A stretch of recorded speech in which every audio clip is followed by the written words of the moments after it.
So without further ado, this is the session on records management for tribal governments. Our special guest speaker here today is Alejandra Robinson. She has been the archives manager for the Eastern Shoshone Tribe since 2018. The archives repository consists of mostly administrative files, legal files, different media, and a few historical artifacts. The tribe started their repository in the early 2000s, but hopes to build a larger facility in the future to house the Tribal Cultural Center and archives. Robinson is also looking to add an assistant this year to help with several long-term and other short-term projects. Robinson has attended the Association of Archives, Libraries, and Museums conference in recent years and was awarded a certification in archives development and management and in caring for Indigenous collections. The Shoshone Archives is also a past recipient of the Wyoming State Archives SHRAB grant, which helped fund a 2-day records management training for archives and 9 other tribal departments. In addition to her role as archives manager, Robinson is the public relations director for the tribe. And I'm turning it over to you, Alejandra. Thank you. Hello, everyone. Yes, so my name's Alejandra Robinson. Thank you, Sarah, for that introduction.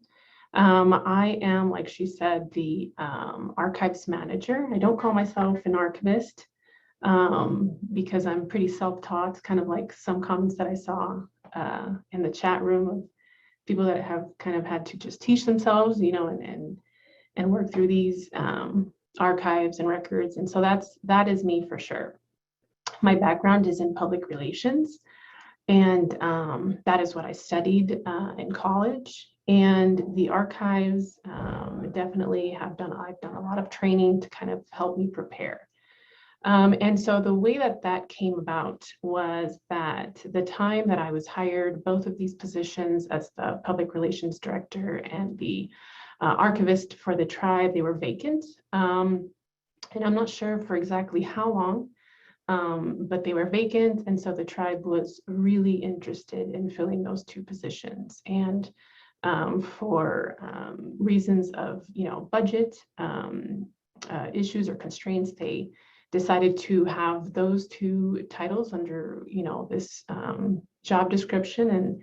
And that's how that came about to be. And so they definitely, the tribal leadership has always stressed helping me acquire the appropriate training, ongoing training, so that I can help with the archives. And essentially, the plan there was to, and is to be able to separate these 2 departments so that both of them can have, really strong staff numbers and can, work well and efficiently.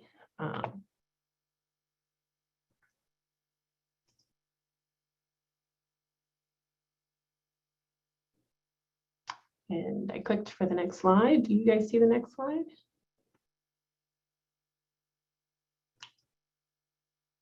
Okay, I see the next slide, so I'm going to guess you can see the next slide. And so just a little quick introduction for those of you who don't know of the tribe or are from a different state, and you might not know about the Eastern Shoshone Tribe. The Shoshone Tribe is located here on the Wind River Reservation, and headquarters is here in Fort Washakie, Wyoming. And it is a sovereign tribe nation that has 2 treaties that established essentially its current reservation in central Wyoming. And I have a little map there to see if that's helpful. It's 2.2 million acres, and our current membership is 4,486 tribal members. And we share the reservation with the Northern Arapaho tribe. The Eastern Shoshone Tribe first inhabited this area and a big stretch of the Rocky Mountain region. And, as far north to Canada and down south all the way to Mexico at one point.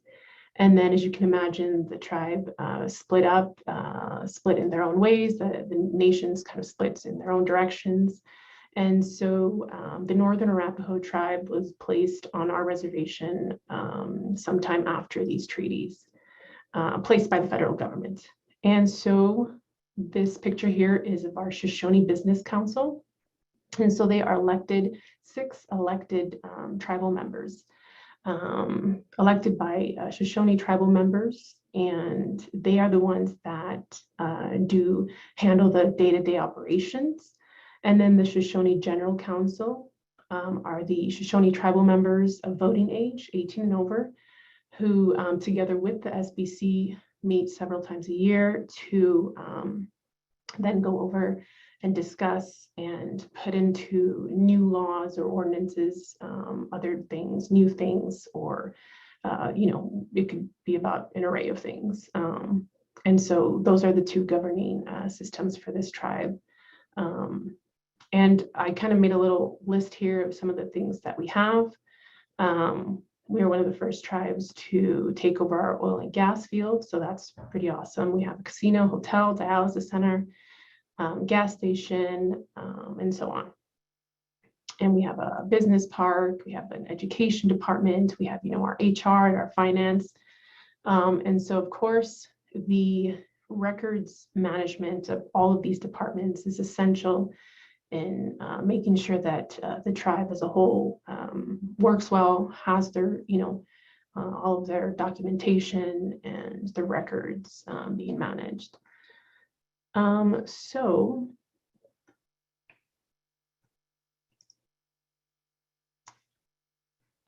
Okay. And I did forget to mention, and I guess I'll go back. Oh, no, that's not it. Since my slides are white, I can't see the white little arrows. Aha, okay. I did forget to mention that, so we are able to, the tribe is able to create its own laws and ordinances, and also follows federal law. And then we have our Wind River Tribal Court. And then we have some things governed through the Bureau of Indian Affairs, such as the Wind River Police Department. And so then this creates the Wind River Intertribal Council, where both of the tribes meet to kind of go over the joint resources, such as land and oil and gas, solid waste. And so I do have to kind of mention a lot of these things. That way, when I mention it here in the next slides, you kind of know what I'm talking about.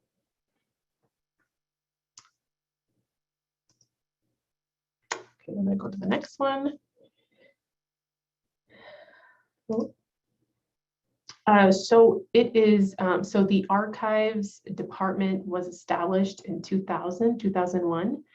And then the director at the time, who was an archivist, then added the records administration portion. And this was to incorporate both of the departments and to kind of just set out the management. So the creation, maintenance, and use and disposition of records regardless of media. And so, handling the non-current records and referring to this facility here in the Chiefs building. That's where the repository is. And also, the one program that would be selecting, acquiring, preserving, and making available archival materials.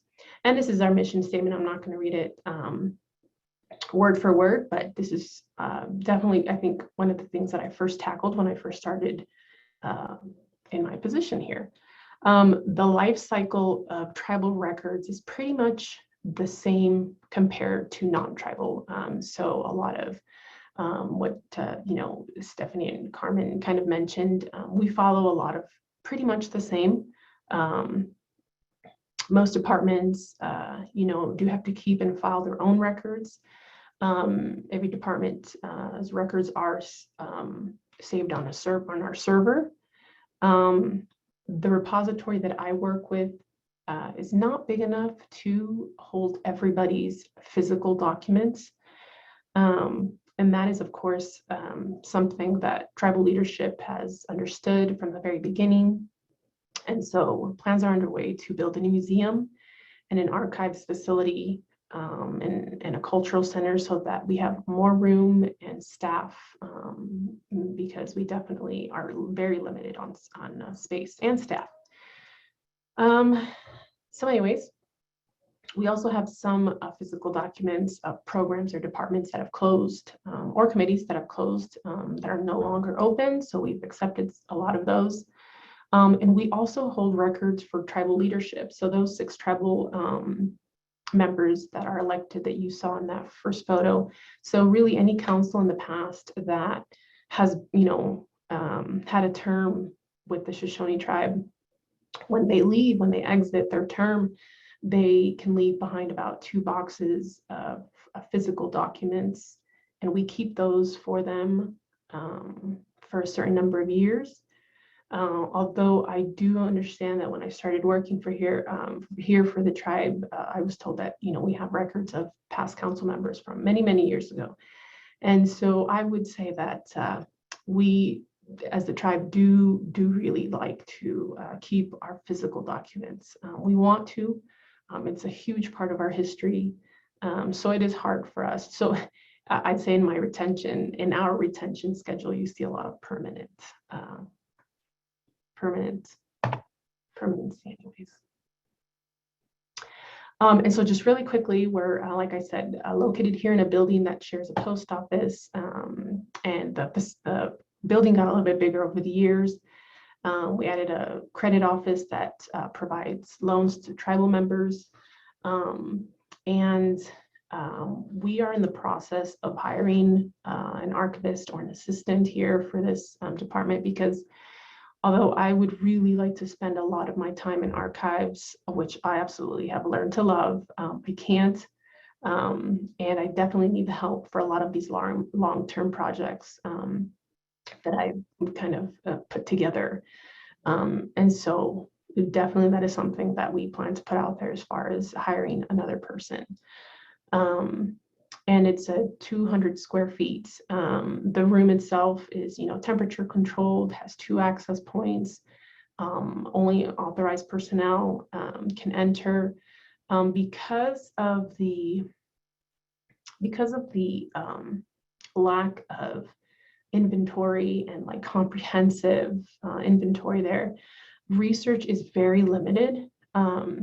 So we typically do not allow people to come in for research, whether it's tribal member or non-tribal member. And that is something that we definitely plan to work on, especially with a new facility. That's why we have so much, put so much emphasis on that, is once we have the room, like I myself don't really have room to put a huge map on a table, very limited, to put on a table and look at it or anything like that. But it holds a minimum of 1,260 cubic feet of records. And the records that we have are primarily the information, from the past and the present. And a lot of it is just how our government has worked, how resolutions were made, how discussions were during general council meetings, committees that we used to have, departments, how they were formed, policies, how they were established, and then just the people that were elected and over the years, how that, how that has played out through the years.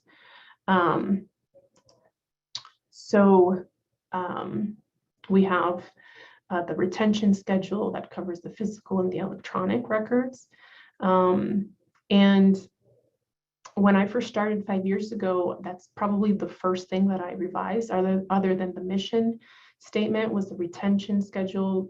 And I've added that language in there so that we can revise that every so often and take a look at it. Because again, our leadership changes, and our tribal leadership is a crucial part in a lot of our policies. So a lot of our records, like I said, are just evidence of the business actions of, why the decisions were made, and a lot of other events, such as a pandemic, and so we've tried our best to keep that, to keep those records on file. A lot of departments may have copies, and so we have a lot of original documents as well from departments.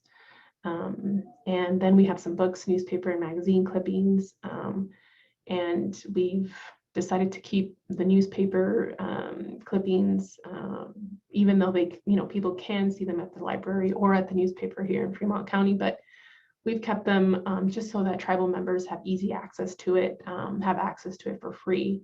And so that is something that once we have our new facility, we can open that up at a much bigger scale for them. So I want to show just some quick photos of the physical. This is the repository. And when I first started, I couldn't even walk through the aisles. But it turns out a lot of the boxes that were in there were just empty boxes that someone had. They bought, a bunch of these archival boxes.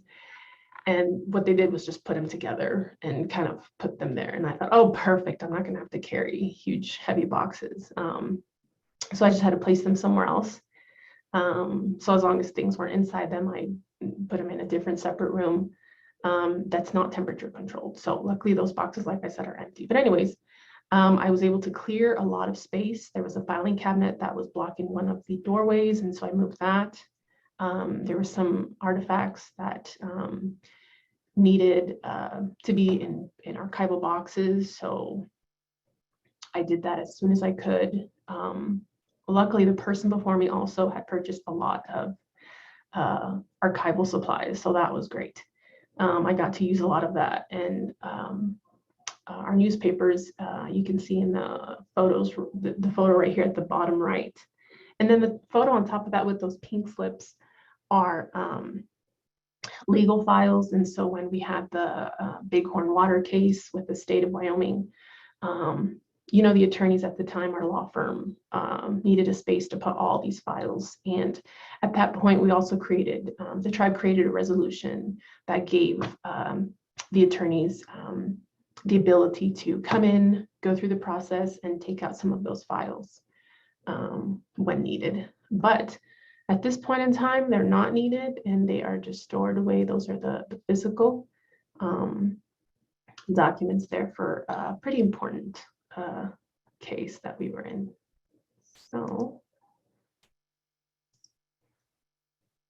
So back to the retention schedule a little bit.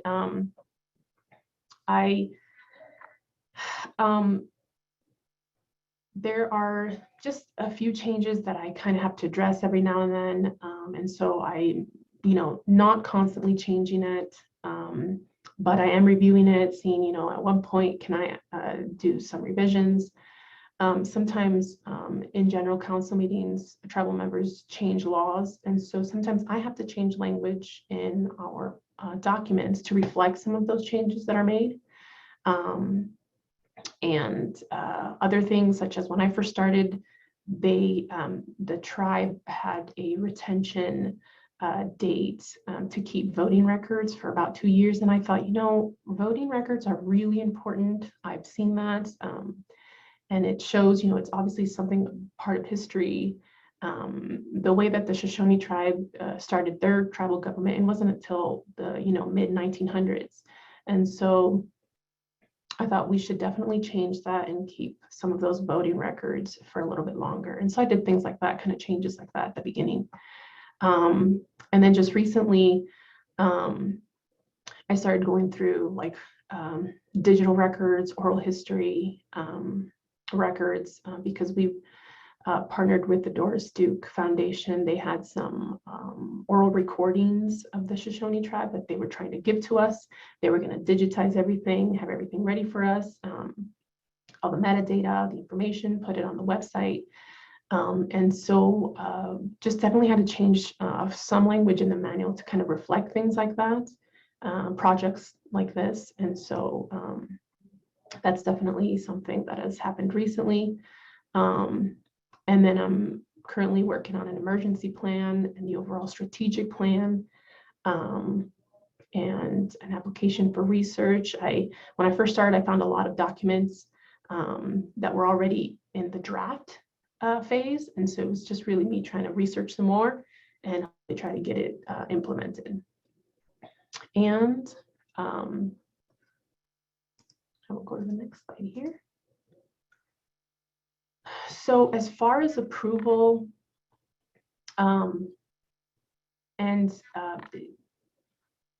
we have a lot of the documents.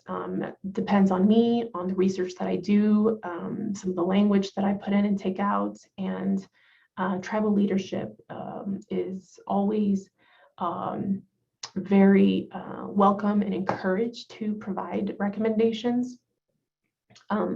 So they are a big driving point. The Shoshone General Council is also a big decision maker. So if they would like to change something, they can. Again, these are their, records that they have the ability to make changes to.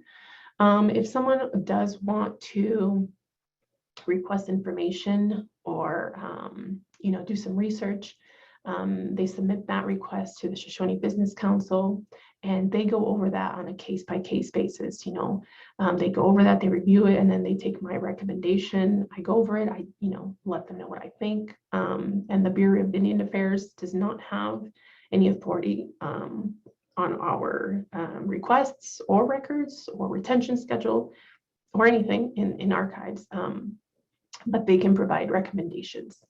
In my time here, I have not reached out to them, but what I have used is kind of like their online templates, their resources online. And the same goes for the Wyoming State Archives and then the National Archives. So I've used those three primarily to, work on the templates and documents and policies and procedures.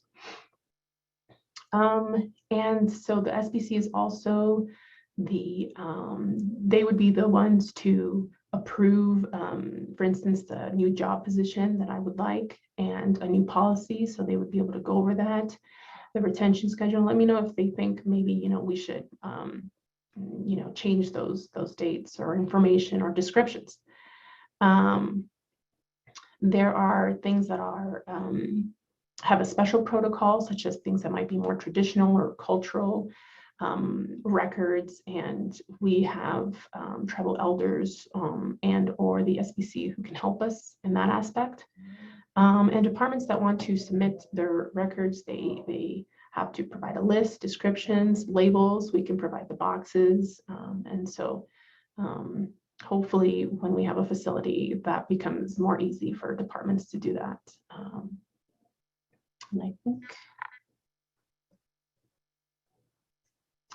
and I should say, we are not, because we are a sovereign nation, we are not subject to FOIA requests, but we do still keep track of those requests that come in, and the SBC still looks at them, and so they are made aware of what is coming in. Just wanted to talk about the BIA quickly, because they have some pretty cool records. Let's see if I can get it to, there you go.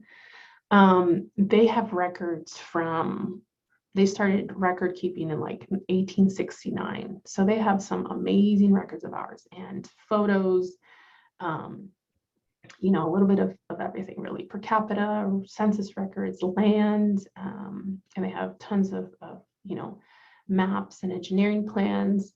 And so today the tribe uses we call them the Shoshone census records, and that's what our enrollment department uses.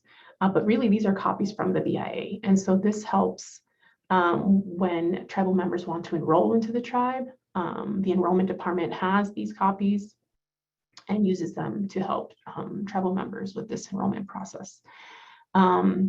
And so, the BIA definitely has to keep all of their records. They did at one point finish digitizing all of these, and we were like, great, maybe we don't have to keep them. People can, for instance, per capita payment records from way before. They have them digitized, and so I'm not sure if we used to have a huge collection of them, but we only have some per capita payment records. But we kept those because, that is something for research purposes when tribal members or students, want to look at something, have the tangible actual document. I think that was definitely important to have and to keep. I just wanted to show two forms that we have, two of the many forms that we have, like the deed of gift, and this is more for archives and maybe artifacts or items, but had to tweak it once I started here to, again, kind of throw in that digitized or, recording audio item, reproduction component of the gift.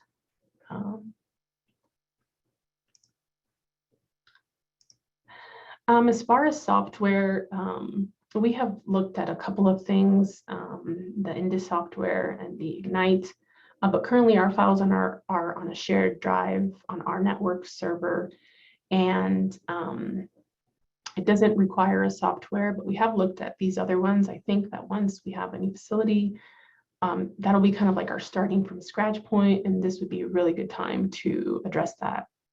We learned about the Indus software through the Ho-Chunk Nation in Wisconsin, and they made this software sound pretty helpful, where we can create our own folders. So if we have like resolutions, tribal ordinances, that was something that we could really kind of create and to make it easy for us to use. And then at that point, I think departments will definitely be encouraged and probably instructed to start using it so that we can all keep our records, be good record keepers. We still have yet to digitize all of our maps and blueprints. So that is one thing that we'll definitely try to do. The artifacts in our audiovisual, we have, like I said, a very small collection in Mukurtu with the Doris Duke. Tribal elders did determine that a lot of the recordings were to be private, and so, but there are some that are public, and so people can listen to those. We are starting with our Catalog It account, and very small scale, slowly, but I can't wait for a new facility where we can just kind of, dive head in with that and use that for hopefully also our TIPO office and our cultural center.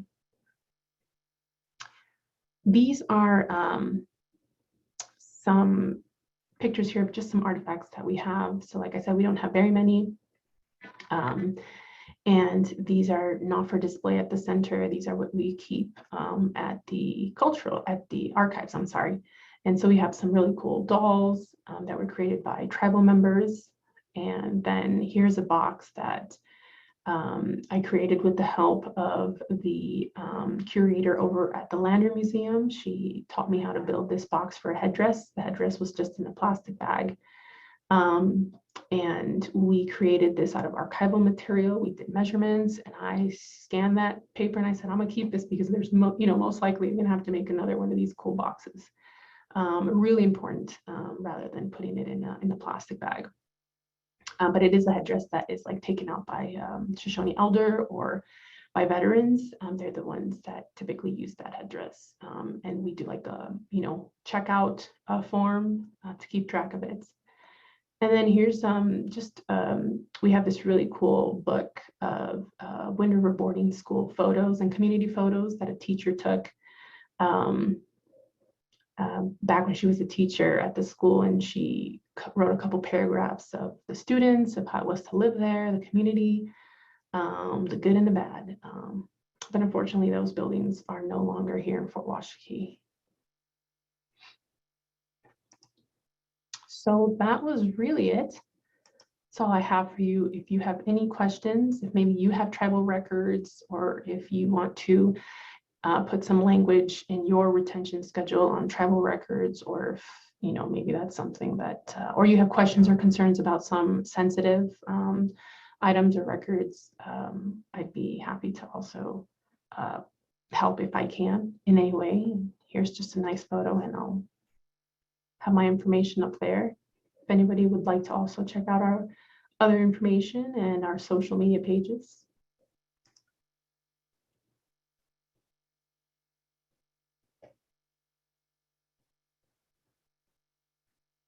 And there's some more lovely photos.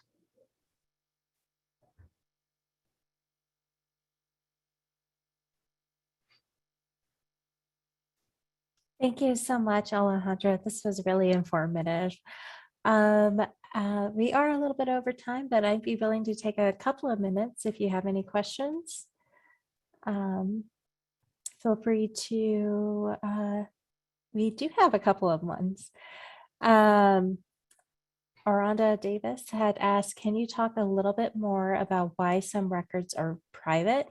Is it to protect personal privacy or because of religious principles?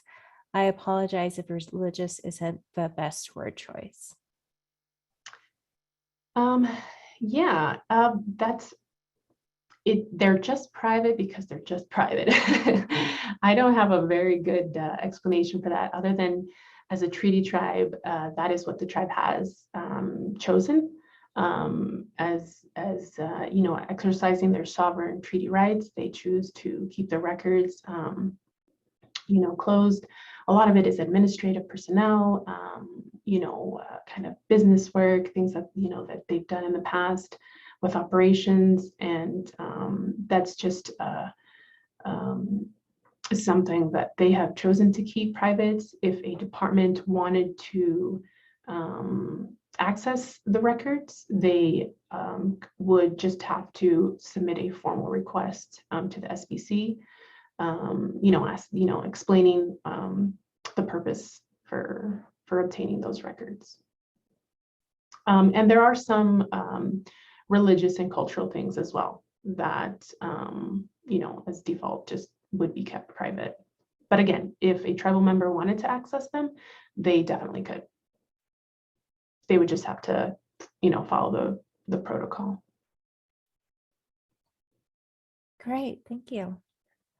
Do we have any other quick questions for Alejandra?